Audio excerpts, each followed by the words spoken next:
हरियाणा प्रदेश में कौन बनेगा कांग्रेस का प्रदेश अध्यक्ष? इस बात को लेकर के अलग अलग समाचार पत्र हैं या फिर न्यूज चैनल है या फिर राजनीतिक पंडित हैं, वो अलग अलग थ्योरी बना रहे हैं। तो दूसरी तरफ जो प्रदेश अध्यक्ष की लाइन में है उन्होंने भी अपनी लॉबी बनानी शुरू कर दी है। तो प्रदेश अध्यक्ष को लेकर के कांग्रेस अपने समीकरणों को भी साधेगी और साथ में कांग्रेस संगठन मजबूत करे ऐसा चेहरा भी वो अब की बार देखेगी, क्योंकि 2024 के चुनाव में सत्ता की दहलीज से कांग्रेस वापस हो गई, यानी कि सत्ता के नजदीक जाते जाते वो विपक्ष में जा बैठी। तो ऐसे में अब की बार कांग्रेस चाहेगी कि ऐसा प्रदेश अध्यक्ष हो जो कांग्रेस की नैया पार लगा सकते। तो इस बीच जहां जाट नेतृत्व की बात करें तो जाटों की तरफ से दो नाम सुर्खियों में इस वक्त, पहला नाम जो रणदीप सिंह सुरजेवाला को लेकर के है और दूसरा नाम दीपेंद्र सिंह हुड्डा को लेकर के है। इसके बाद पिछड़ा वर्ग को लेकर के भी दो नाम हाल फिलहाल राजनीतिक पंडित बता रहे हैं, सूत्र बता रहे हैं कि जिसमें पिछड़ा वर्ग की दो कैटेगरी यानी कि ए और बी, दोनों में से नाम जो चर्चा में है, एक सुभाषिनी यादव का और दूसरा चंद्र प्रकाश जो कि विधायक हैं। इसके बाद बात करें पंजाबी चेहरा की, तो पंजाबी चेहरे के ऊपर भी दांव लगाने की कोशिश में अब कांग्रेस है, क्योंकि पहले जिस पंजाबी वोट बैंक पर पकड़ बीजेपी की थी, अब उस पकड़ को वो ढीला करना चाहती हैं। तो ऐसे में वहां पर भी दो नाम चल रहे हैं, सरदार परमवीर सिंह और धीरज गाभा। तो इस तरीके से एक पूरा जातिगत समीकरण बनाने की कोशिश में हरियाणा कांग्रेस पार्टी है। तो वही दलित वर्ग से भी दो नाम हाल फिलहाल चर्चा में हैं, जिनमें कुमारी शैलजा और अशोक तंवर। हालांकि ये दोनों चेहरे पहले प्रदेशाध्यक्ष के तौर पर काम कर चुके हैं, लेकिन अब और मजबूत चेहरा ना होने के कारण से अब दोबारा से नाम इन्हीं चेहरों का लिया जा रहा है। तो इनमें से कौन लगता है आपको कि प्रदेशाध्यक्ष बन सकता है? कमेंट करके बताइए और चलते हैं विश्लेषण की तरफ।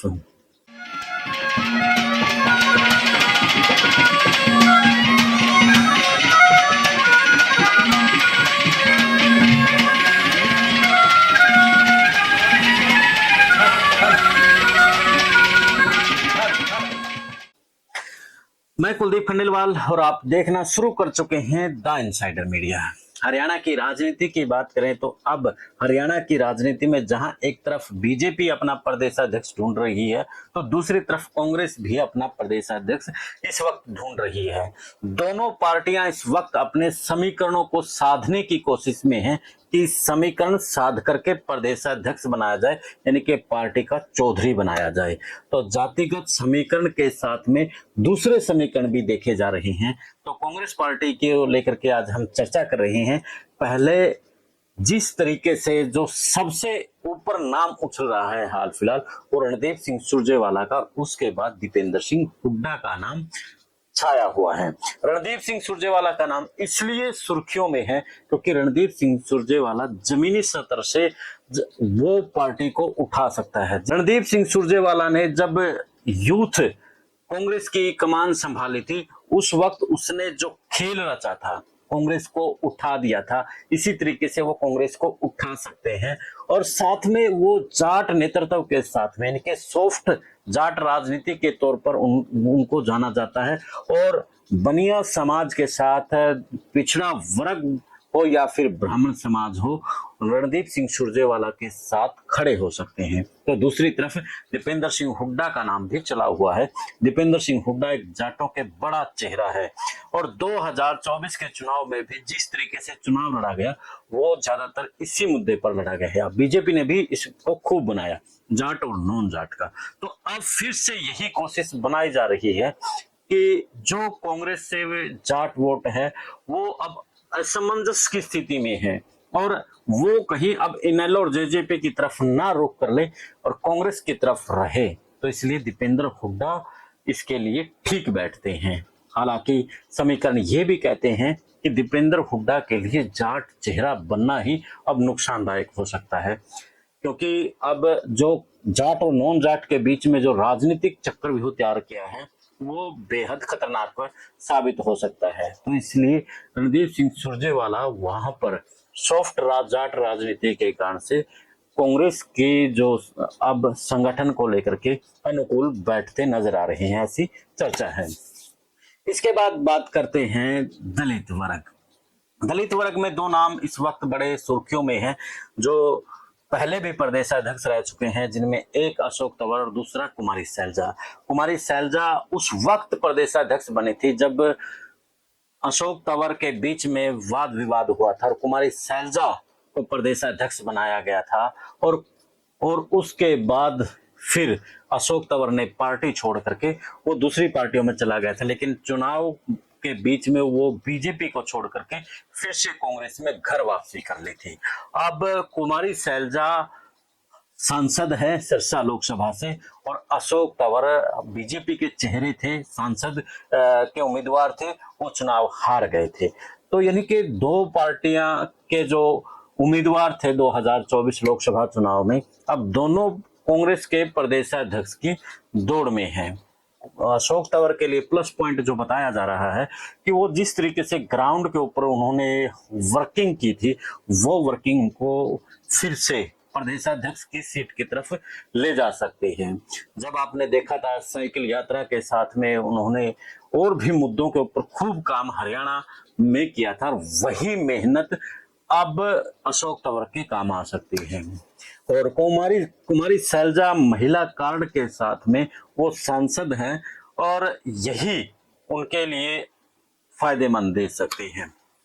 इसके बाद बात करते हैं पिछड़ा वर्ग की। पिछड़ा वर्ग से दो नाम इस वक्त सुर्खियों में बताए जा रहे हैं, जिनमें से एक पिछड़ा वर्ग ए और एक पिछड़ा वर्ग बी, और इनमें से सुभाषिनी यादव और दूसरा नाम चंद्र प्रकाश है।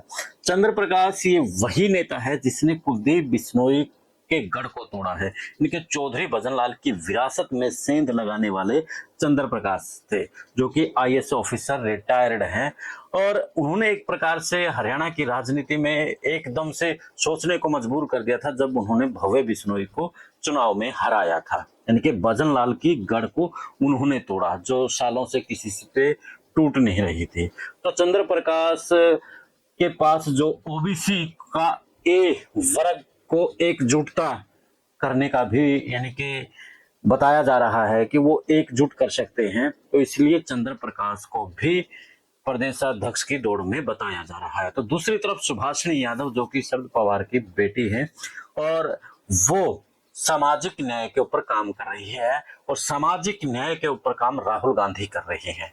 तो जिस विचारधारा पर, जिस कंसेप्ट पे राहुल गांधी काम कर रहे हैं, उसी पर सुभाषिनी यादव काम कर रही है। तो ऐसे में कहीं ना कहीं सुभाषिनी यादव के लिए भी रास्ता खुल सकता है, और पिछड़ा वर्ग से जिस तरीके से बीजेपी खेल रही है, उसी तरीके से कहीं ना कहीं अब सुभाषिनी यादव के मार्फत राहुल गांधी खेल सकते हैं। तो पिछड़ा वर्ग से दोनों नाम मजबूती के तौर पर बताए जा रहे हैं। तो इस तरीके से यानी कि कांग्रेस अपना पूरा खेल बना रही है। तो इसके बाद बात करें पंजाबी चेहरा की, तो पंजाबी चेहरा की बात ना हो हरियाणा की राजनीति में, ये हो ही नहीं सकता, क्योंकि बड़ी आबादी है पंजाबियों की, और मनोहर लाल खट्टर के बाद तो राजनीति में और ज्यादा एक्टिव हुए हैं, और उनकी एक्टिविटी को देखते हुए अब कांग्रेस भी उन्हें इग्नोर नहीं कर सकती है। तो ऐसे में दो नाम इस वक्त कांग्रेस में बताए जा रहे हैं, जो कि विधायक भी हैं, परमवीर सिंह, और दूसरे धीरज गाबा, यानी कि दोनों टोहाना से आते हैं। और टोहाना की एक खासियत रही है कि वो हरियाणा की राजनीति में अपना एक अहम योगदान रखता है, लेकिन 2024 के चुनाव के बाद मानो ग्रहण सा लग गया हो कि वहां पर अब कोई अहम योगदान नजर नहीं आ रहा है। तो अब से कोई सिस्टम खींच करके लेकर के आ रहा हो टोहाना की तरफ। तो टोहाना से दोनों पंजाबी चेहरे बड़े चेहरे हैं। सरदार परमवीर सिंह 3 बार के विधायक, कैबिनेट मंत्री के साथ में प्रदेश के महासचिव भी वो रहे हैं, और राजनीतिक विरासत भी सरदार परमवीर सिंह की रही है। सरदार परमवीर सिंह के जो पिता थे वो भी प्रदेशाध्यक्ष रहे हैं, और परमवीर सिंह एक ईमानदार नेता के तौर पर उनकी एक पहचान है। सरदार परमवीर सिंह वो नेता है जिसने 2024 के चुनाव में शायद सबसे कम खर्चे में चुनाव लड़ा हो और सबसे मजबूत तरीके से वो चुनाव जीते हैं। यानी कि उनके सामने पानी की तरह पैसा बहाया गया और वो बिना खर्चे के चुनाव लड़ते जा रहे थे। तो परमवीर सिंह का नाम भी प्रदेशाध्यक्ष की लिस्ट में बताया जा रहा है। जो खबरें हैं, धीरज गाबा जो कि पंजाबी चेहरा है, और धीरज गाबा 2024 के चुनाव में आप ये कहिए कि दीपक बावरिया के साथ में घोषणा पत्र को लेकर के वो हर गली, हर गांव, हर शहर वो घोषणा पत्र उन्होंने तैयार करवाया कि क्या कुछ जरूरी है। यानी कि दीपक बावरिया को वो हरियाणा की राजनीति से अवगत करवाया और जो सामाजिक न्याय की बात राहुल गांधी कर रहे थे वही धीरज गाबा कर रहे हैं। वो किसान और मजदूरों की लड़ाई में अहम योगदान रहता है। खास तौर पर जब मजदूरों के हकों की बात आती है तो धीरज गाबा आगे खड़ा होता है। कांग्रेस पार्टी के बुरे वक्त में भी कांग्रेस के साथ खड़े नजर होने वाले धीरज गाबा ही थे। धीरज गाबा युवा होने के साथ साथ में वो उनकी जो एक्टिविटी है ग्राउंड स्तर पर वो बड़ी मजबूत है। यानी कि अगर धीरज गाबा को प्रदेशाध्यक्ष बना दिया जाता है तो जो काम सालों में होना है वो कुछ महीनों में हो जाएगा, क्योंकि उनकी पकड़ हरियाणा के हर नेता और हर कार्यकर्ता ज्यादातर के पास उनकी पकड़ बड़ी मजबूत है। तो ऐसे में जहां सरदार परमवीर सिंह मजबूत है तो वहीं धीरज गाबा भी यहाँ पर मजबूत परिस्थिति में है। तो हरियाणा कांग्रेस का टोटल जो राजनीतिक समीकरण है, चाहे जनरल का, चाहे ओबीसी का, चाहे एससी का, वो बता दिया है। अब आपको क्या लगता है कि कौन बन सकता है प्रदेशाध्यक्ष और कैसे बन सकता है? पूरी जानकारी के साथ कमेंट में आप भी बताइएगा ताकि अगली वीडियो में वो बात आप सबके सामने फिर से हम ले आ सकें। तो हरियाणा की राजनीति की खबरों का द इनसाइडर मीडिया को अभी फॉलो, शेयर और सब्सक्राइब कर ले। आपका अपना विश्व प्रेम न्यूज नेटवर्क अलग अलग प्लेटफॉर्म, यानी कि विश्व प्रेम न्यूज नेशनल खबर देता है, इलेक्शन वॉच जो कि चुनाव से संबंधित खबरें देता, और इनसाइडर मीडिया आपको हरियाणा की राजनीति से अवगत करवाता है। तो सभी प्लेटफॉर्म को आप फेसबुक पर जाकर के फॉलो कर लें और यूट्यूब पर जाकर के सब्सक्राइब कर लें। और साथियों, इस वीडियो का लिंक उठाएं और अपने साथियों को शेयर कर दें। दे इजाजत, फिर मिलते हैं एक नए मुद्दे, नए विश्लेषण के साथ। जय हिंद, जय भारत, जय हरियाणा।